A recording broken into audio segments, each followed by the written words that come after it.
साहित्य शास्त्र का एक बहुत ही अच्छा रोचक विषय जिसका नाम है साथियों काव्य वृत्ति। साथियों, काव्य वृत्ति से संबंधित हम कुछ भाग एक पिछले वीडियो में पढ़ चुके हैं। यदि अभी तक आपने वो वीडियो नहीं देखा है तो मैं आशा करता हूं कि आप पहले उस वीडियो को देखेंगे ताकि काव्य वृत्ति का जो विषय है वह आपको अच्छी तरीके से स्पष्ट हो जाएगा। साथियों, हमने पिछले वीडियो में जो काव्य वृत्ति पढ़ी थी उसमें हमने काव्य वृत्ति के दो भेद पढ़े थे। मुख्यतः मैं आपको बता दूं साथियों एक बार फिर से कि काव्य वृत्ति के चार भेद होते हैं। सबसे पहला भेद होता है साथियों कैशिकी वृत्ति, जिसको बोलते हैं, जो हमने पिछले वीडियो में इसको पूरी भेद और उदाहरण के सहित पढ़ा था साथियों। दूसरा भेद जो होता है साथियों इसका, उसको सात्वती वृत्ति कहते हैं, जिसको भी हम पढ़ चुके हैं। और आरवटी वृत्ति साथियों और भारतीय वृत्ति, जिसमें कि भारतीय वृत्ति अत्यधिक इम्पोर्टेंट है, अत्यधिक आपके परीक्षाओं में पूछी जाती है, जिसको कि आज हम पढ़ने वाले हैं। सात्वती और आरवटी और भारतीय वृत्ति को आज हम पढ़ने वाले हैं। साथियों, यदि अभी तक आपने हमारे YouTube चैनल को सब्सक्राइब नहीं किया है तो सबसे पहले सब्सक्राइब कर लें ताकि अगले आने वाली वीडियो आपके पास आसानी से पहुंच सकें और आप साहित्य से संबंधित अन्य विषयों की और साहित्य के विषयों की तैयारी कर सकें। चलिए साथियों, तो आरवटी वृत्ति क्या होती है और यह कहां पर यूज की जाती है हम समझते हैं। साथियों, आरवटी वृत्ति जो है, आचार्य विश्वनाथ ने आरवटी वृत्ति का लक्षण परिभाषा किस प्रकार से दी है कि मायेन्द्र जाल संग्राम क्रोधोद्भ्रांतादि चेष्टितैः संग्राम मायेन्द्र जाल संग्राम क्रोधोद्भ्रांतादि चेष्टितैः, यानी कि साथियों माया इंद्रजाल संग्राम यानी कि युद्ध, क्रोध, भ्रांति इत्यादि के द्वारा जो नाटक में दिखाया जाता है, युद्ध दिखाया जाता है, करवाया जाता है, माया यानी कि इंद्रजाल आदि जो चीजें होती हैं, यानी कि जो हमें चमत्कार के रूप में जो कुछ भी देखने को मिलता है नाट्य मंच के ऊपर, नाटक के अंदर जो हमें चमत्कार ऐसा लगता है कि ये कोई देव शक्ति के द्वारा या फिर कोई माया के द्वारा जो कार्य हो रहा है, तो वह कार्य साथियों किसके द्वारा होता है? आरवटी वृत्ति के द्वारा होता है। साथियों, आरवटी वृत्ति के भी मुख्यतः चार भेद होते हैं। जिस प्रकार से अन्य वृत्तियों के चार भेद होते हैं उसी प्रकार से आरवटी वृत्ति के भी चार भेद होते हैं। कौन कौन से चार भेद होते हैं साथियों? तो सबसे पहला है इसका वस्तु उत्थापन। याद रखिए साथियों, कौन सा है इसका भेद? वस्तु उत्थापन। पहला भेद साथियों इसका कौन सा? वस्तु उत्थापन भेद है इसका पहला। और दूसरा है साथियों इसका भेद संभेट। वस्तुत्थापन संभेटः संक्षिप्ति अवपातनम, इस प्रकार से एक सूक्ति है। तीसरा भेद साथियों इसका संक्षिप्ति। याद रखिएगा, पहला हो गया वस्तुत्थापन, संभेटः, संक्षिप्ति, और चौथा भेद साथियों इसका अवपातनम। याद रखिएगा, अवपातनम, इनका क्या अर्थ है साथियों? तो सबसे पहला वस्तु उत्थापन, इसका हमें नाम से ही इसके अर्थ का पता पड़ रहा है कि वस्तु उत्थापन यानी किसी वस्तु का उत्थापन करना, किसी वस्तु को उठाना। तो किस प्रकार से उठाना? तो हमें आरवटी वृत्ति का जो परिभाषा है, जो लक्षण है, वो याद आ जाना चाहिए। क्या? कि मायाद उत्थापितम वस्तु वस्तुत्थापनम उच्यते। माया आदि के द्वारा किसी वस्तु को उठाना या फेंकना या प्रकट करना। इस प्रकार से नाटक में यदि माया का हमें प्रस्तुतिकरण दिखता है वस्तु से संबंधित, तो वहां पर वस्तु उत्थापन नामक भेद होता है। उसी प्रकार साथियों संभेट। संभेट क्या है? हमने जब आरवटी वृत्ति का लक्षण पढ़ा था तब उसमें था कि माया, इंद्रजाल, संग्राम। संग्राम का अर्थ होता साथी युद्ध। तो जहां पर परस्पर वाक युद्ध होता है, नाटक में हमें वाक युद्ध देखने को मिलता है साथियों। वाक युद्ध भी नहीं होता है, लेकिन एक पात्र दूसरे पात्र को यदि उच्च ध्वनियों में वार्तालाप करते हैं, एक दूसरे को चिढ़ाते हैं या कुछ बोलते हैं, तो वहां पर जो परस्पर क्रुद्ध और तुरा के द्वारा जहां पर पात्र आपस में बातचीत करते हैं, क्रुद्ध यानी क्रोध और तुरा यानी अत्यधिक वेग के कारण, तो वहां पर संभेट होता है। उसी प्रकार साथियों संक्षिप्ति है। संक्षिप्ति किसको बोलेंगे? तो किसी कुशलता के द्वारा या किसी कौशल के द्वारा किसी वस्तु का प्रकट करना, या फिर नाटक में एक पात्र को हटा करके उस पात्र की जगह कोई दूसरा पात्र का ग्रहण करना नाटक में संक्षिप्ति कहलाता है। याद रखना साथियों। अवपातन किसको बोलेंगे? अवपातन का भी इसी प्रकार से उदाहरण है कि प्रवेश त्रास निष्क्रांतो हर्ष विद्रव संभवम। याद रखना साथियों, प्रवेश के समय या प्रवेश में प्रवेश त्रास यानी भय के द्वारा, प्रवेश त्रास निष्क्रांत यानी साथियों निष्क्रमण, प्रवेश त्रास निष्क्रांत हर्ष विद्रव संयुतम संभवम। हर्ष यानी कि अत्यधिक खुशी और विद्रव यानी कि पलायन। तो इन सारी वस्तुओं से या इन सारी क्रियाओं के द्वारा, प्रवेश क्रिया के द्वारा, प्रवेश त्रास भय के द्वारा, प्रवेश त्रास निष्क्रमण के द्वारा, पलायन के द्वारा, अत्यधिक खुशी के द्वारा यदि किसी वस्तु का अवपातन होता है तो उसको क्या कहा जाता है साथियों? अवपातनम कहा जाता है। किसी वस्तु का उत्पन्न होना साथियों, इनके द्वारा प्रवेश त्रास निष्क्रांत भय, इनके द्वारा यदि किसी वस्तु का उत्पन्न होना नाटक में क्या कहलाता है? अवपातन कहलाता है।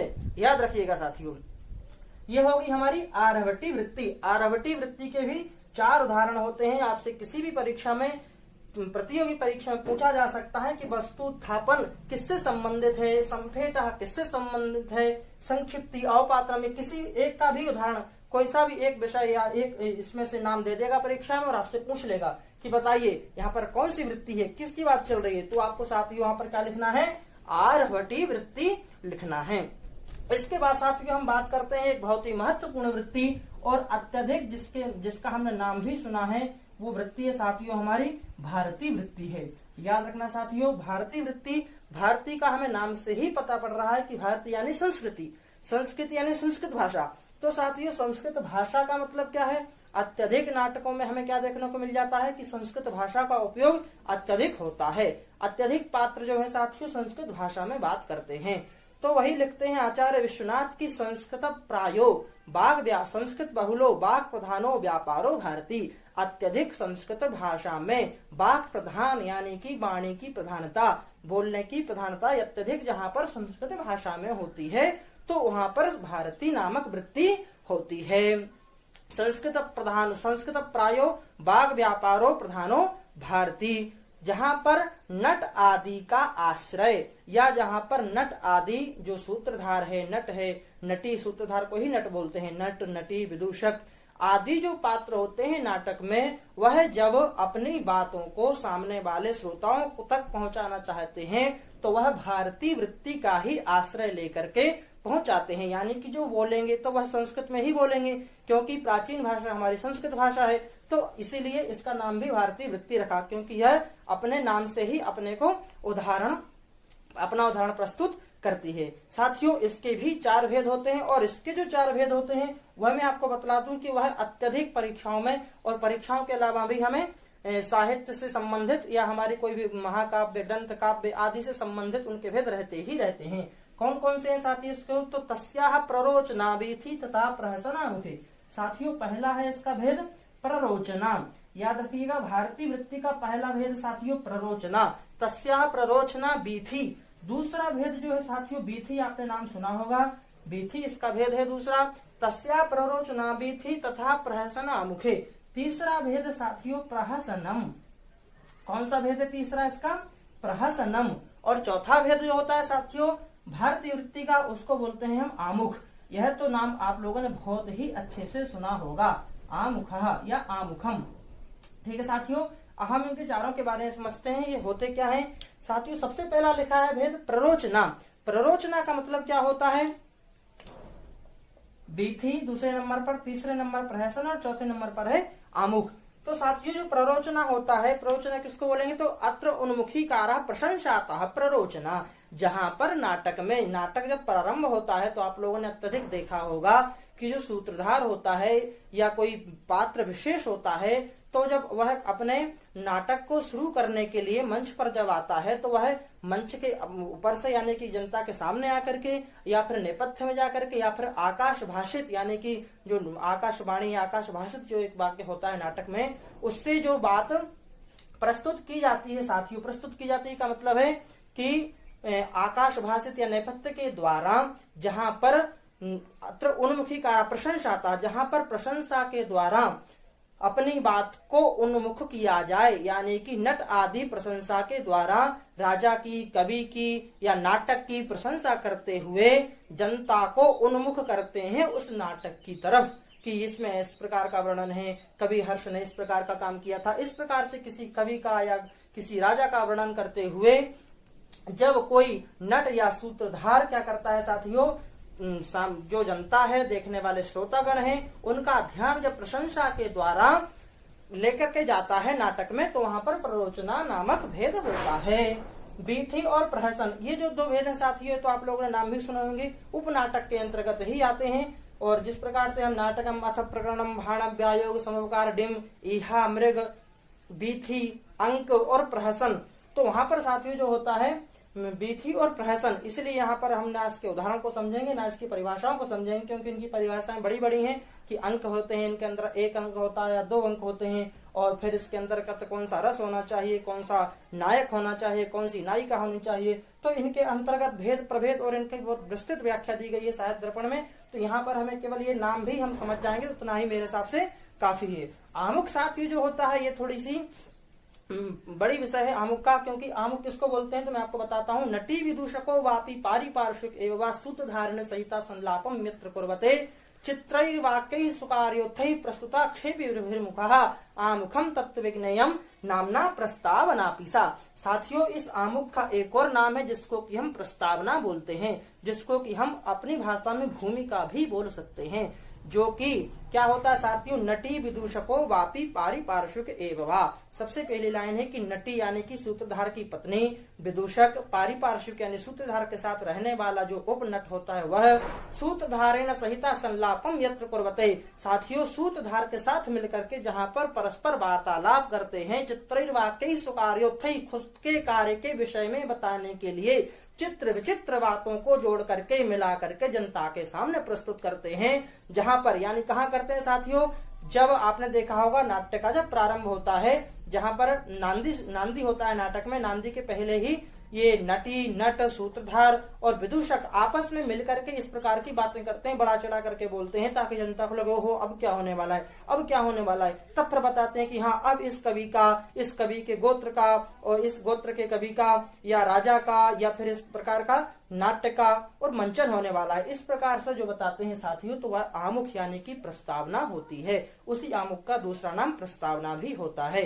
साथियों, यह भारतीय के भेद होते हैं। भारतीय वृत्ति जो कि अत्यधिक संस्कृत भाषा में होती है, और मैं पिछले वीडियो में आपको बता चुका हूं साथियों कि ये जो 4 प्रकार की वृत्तियां होती हैं या एक एक रस में या 2-2 रसों में बटी हुई होती हैं। जिस प्रकार से मैंने बताया था आपको कि जो कैशिकी वृत्ति होती है केवल श्रृंगार रस में होती है साथियों, श्रृंगारे कैशिकी सात्वती, और साथियों सात्वती वृत्ति जो होती है वह केवल वीर रस में होती है। आपको याद रखना है। आरभटी वृत्ति जो होती है, जो हमने आज पढ़ी है साथियों, आरभटी वृत्ति जो होती है यह 2 रसों में होती है, रौद्र और बीभत्स रस में होती है साथियों, क्योंकि इसका काम जो भी हमने देखा है माया, क्रोध, लड़ाई झगड़ा, तो ये भी रौद्र रस और बीभत्स रस में ही होता है।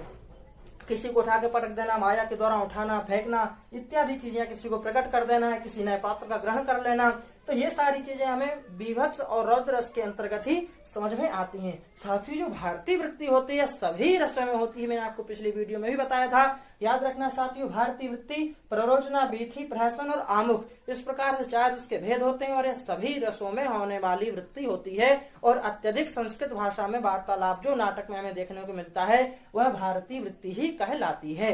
इस प्रकार साथियों हमारा जो विषय काव्य वृत्ति है यह आज समाप्त हुआ साथियों।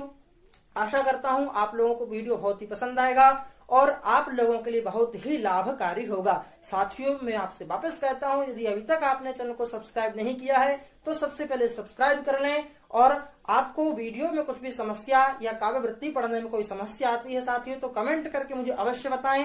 आपको समझ में आया तो भी कमेंट करें, नहीं भी समझ में आया, कहाँ कोई परेशानी आई साथियों तो वह भी मुझे बताएं, ताकि मैं अगले वीडियो में उस समस्या का समाधान कर सकूं। और इससे संबंधित जो भी समस्या आपको रहेगी कमेंट में करेंगे तो मैं आपको उस समस्या का निराकरण करूंगा। धन्यवाद सभी का।